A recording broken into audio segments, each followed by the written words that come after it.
have a black tuxedo and a gray tabby that are Jada for the Jada hemorrhage device, and Penny, which is short for the Pennington clamp that I use in the OR during C-sections.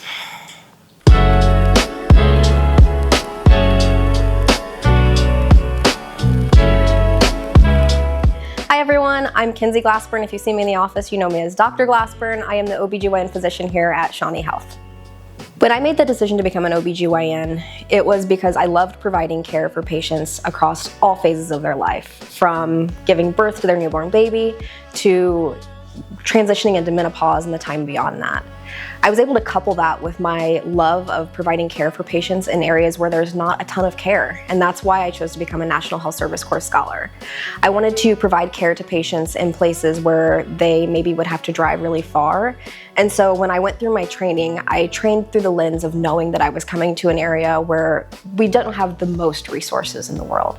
One of the reasons I was so motivated to become a National Health Service Corps Scholar was because it provided me the opportunity to work for a federally qualified health center like Shawnee Health.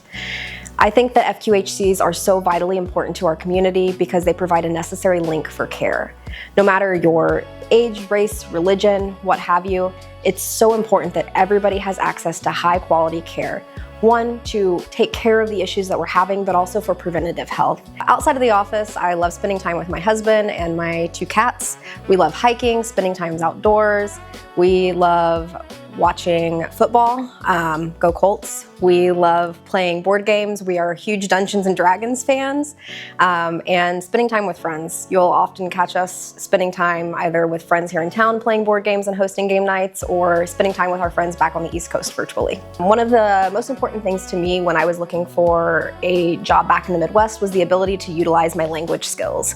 So when I was an undergrad, I spent extra time learning Spanish, and then when I lived on the East Coast doing my training, I had a very large Spanish-speaking patient population, and so I'm pleased to say that I'm able to communicate with my Spanish-speaking patients without using a translator here in the office, which I think really provides a more personable and compassionate level of care that I'm able to provide.